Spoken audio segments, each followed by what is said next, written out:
Hi, um, I'm Ben Carson, one of the GOP presidential candidates for the president of the United States. I just would like to reflect on last night's um, GOP debate and just to say Happy Valentine's Day to everyone who's having a great Valentine's Day. I was truly upset and all of the ruckus that was going on between um, GOP candidate um, um, Donald Trump and former Governor Jeb Bush, and it's very aggravating that the simple fact that they called my name several times and didn't have a chance to respond, and many people doubt what I can do as the GOP nomination for presidency. But let me first let you know that all of my policies and everything that I support, again, if you go to www.bencarson.com, you'll see my plan for taxation. And, I, all of this stuff that was going on last night, I really wanted to take the time now to um, to talk about really what was going through my mind. Uh, you know, I didn't really see it necessary for Donald Trump to attack Jeb Bush the way he did.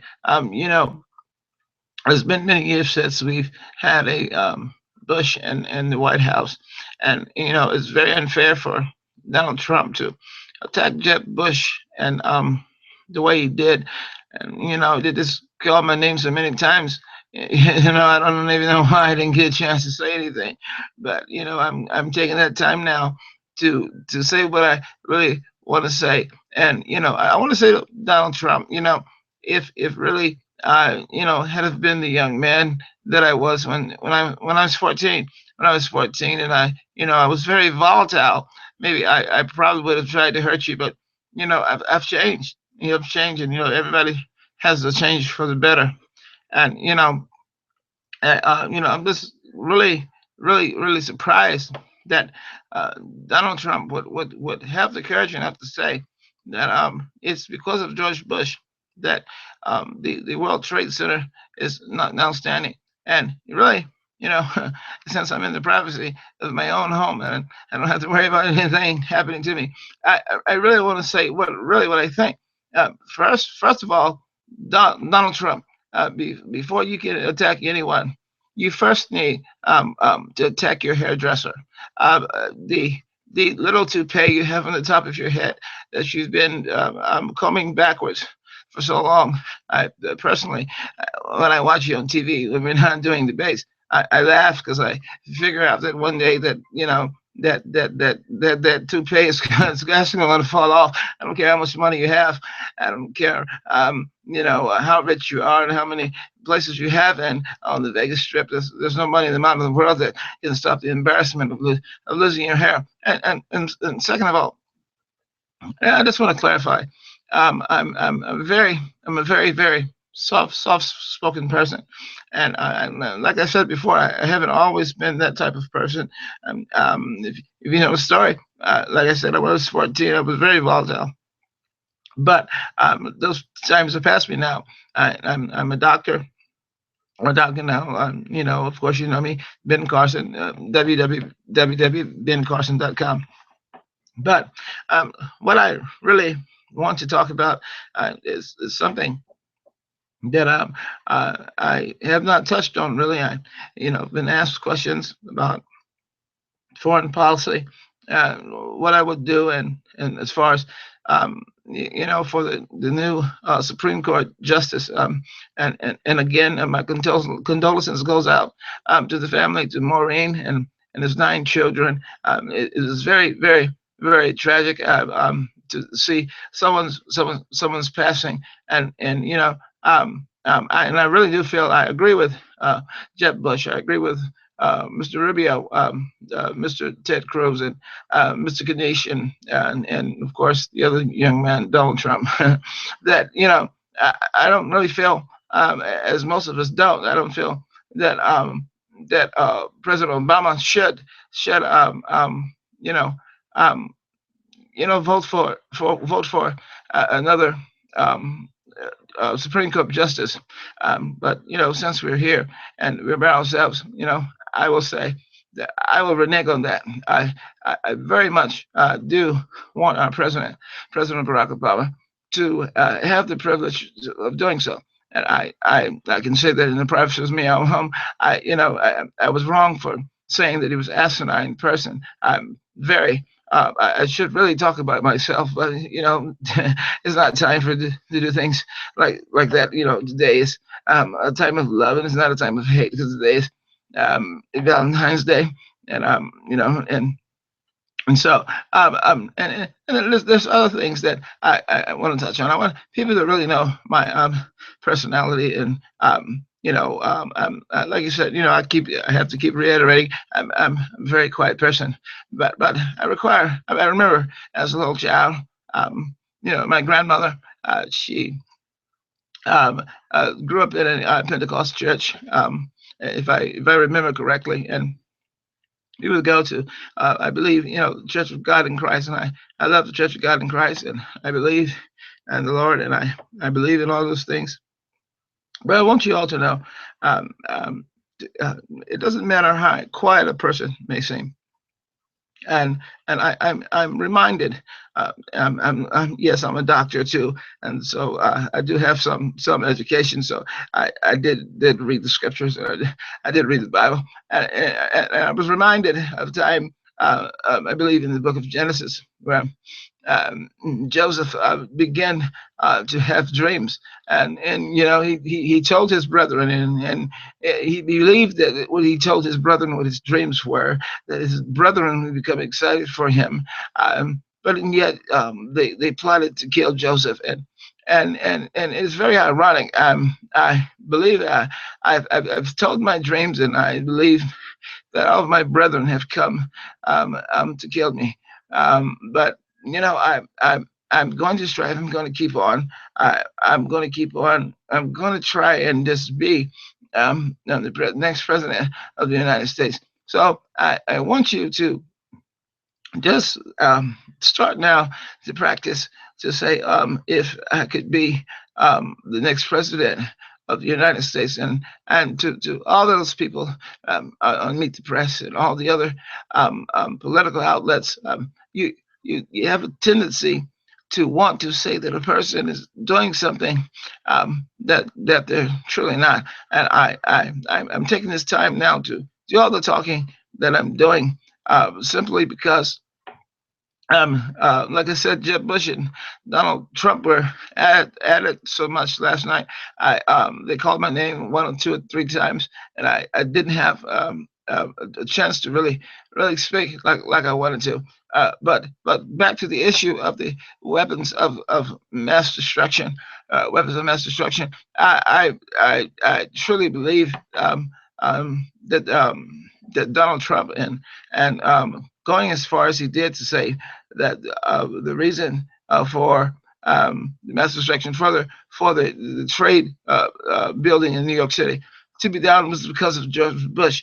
I don't think that's appropriate. And let me stop joking with you.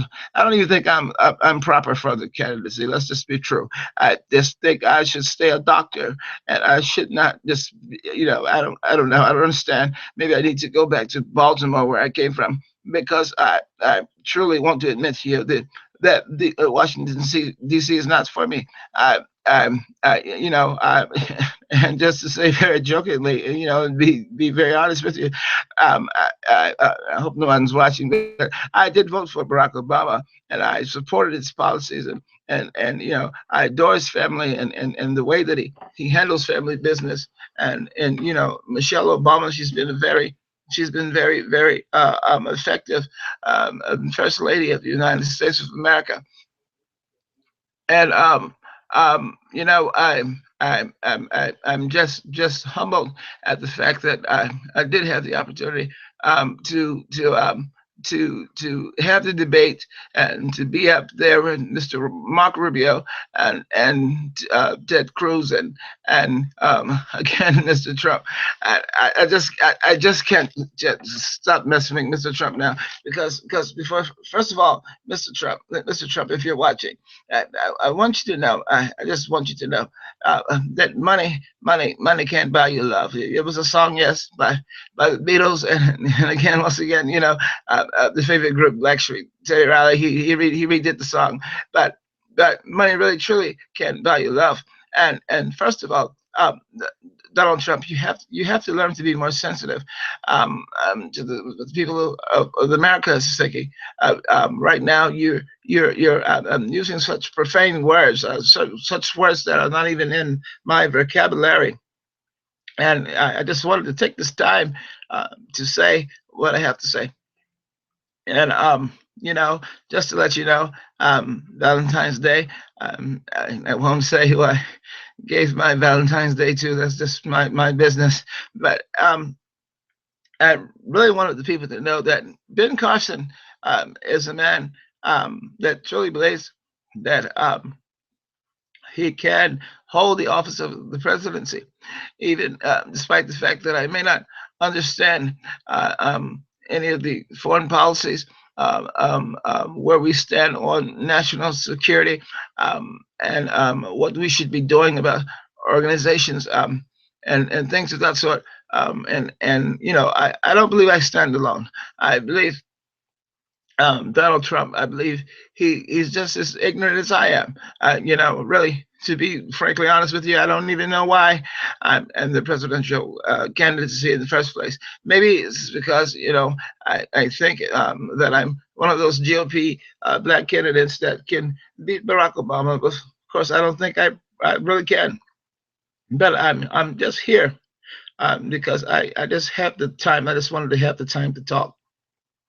Um, it's Valentine's Day, and me and my counterpart, we had a wonderful Valentine's Day dinner. I just wish I could show you the gifts that I've gotten, but I want America to know, and I want you to understand for me right now. Ben Carson, Ben Carson is sincere, very sincere about my candidacy. However, people may not take me as such, and I'm trying to really contain myself because Donald Trump, he frankly, to in so many words, he's getting on my nerves, and really, as you can see, my hair is white and I'm getting gray, and I'm getting older. I'm a doctor, but people like Donald Trump, they just need to, money can't buy everything. And, Ted Cruz and Mark Rubio and everyone, Jeb Bush, I just want to say I have much respect for you, regardless of how many times Donald Trump attacks you on last night. I will take the stance and say, Mr. Bush, he has no reason to attack your family. As you said, Mr. Bush, you are the apple of your father's eye, your mother's eye. And I want to say to Donald Trump, it was very sensitive thing you did when Mr. Bush was defending his family, who is a very well respected family. His father was president, his brother was president, and it was very wrong of you when Mr. Bush was defending his family and told you point blank stop of attacking his family, and you have the audacity to say that his mother should run for president. Now let me tell you, as we said in the earlier in the broadcast here, I was a very volatile person when I was 14. But let me tell you something, Donald Trump, right now. I don't have anything really against you other than the fact that you don't really belong in the presidential race. But let it be known how publicly that I was a volatile person back when I was 14. And if you were to make such comments, that you did to Jeb Bush about his mother entering the presidential candidacy. I believe you, me, that volatile person that I used to be probably come back because that is very, very, very low blow. And as everyone knows, I'm a soft-spoken person, but that was a very, very low blow. And I don't think people should attack people's mothers. But I wish and I hope that everyone that is here on today, February 14th, Valentine's Day, which is a day of love, and we express our love for our loved ones, our wives, our girlfriends, our mothers, that we would take the time to not only know that today is a time to love our counterparts, but it's a time in America for us to love everyone, and I ask you to really pray for me because I really steps outside of my character last night. I didn't have a chance to really express myself because my name was called 3 and 4 and 5 times while Jeb Bush and Donald Trump were back at it at each other. But that's why I thought it was very necessary for me to get up here and clarify and speak up for myself. I don't care what type of race you're trying to run, but I want to say to you, Donald Trump, please, please, please. First of all, the first thing you need to do, Mr. Trump, go somewhere and get your hair done. Okay, you're combing your hair backwards is eventually going to fall off. And two, just leave Mr. Bush alone. Let's all of us have a wonderful candidacy and because Mr. Trump, what you don't understand that you're doing, and this was revealed to me, and believe it or not, I do pray at nighttime, and what I was doing, I was um I was I was um I don't know. I'm getting some distraction here. I'm trying to get to my point. But Mr. Trump, you shouldn't talk about people's mothers. And I have to say, my mother is still living now, and I tell you that volatile person that I used to be when I was 14, it's going to come out of me. I'm telling you, this one more debate that we're going to have. I'm just going to lose it. I tell you. And Mr. Bush, I want to say it. I want to say it publicly. I respect the Bush family. I respect your father. I respect your brother. And respect your mother, Laura Bush. And I really think you're actually absolutely right. Really right. He should stop. He should stop attacking your family. That is not correct. And maybe I shouldn't be endorsing anybody here in the presidential candidacy. But for the time that I do remain here as a presidential candidate, I would hope that you would take this what I'm doing and the fact that I'm a doctor, that I could fill the presidential, I could win the debate and be the GOP nominee, and I think I would do very well up against Hillary Clinton.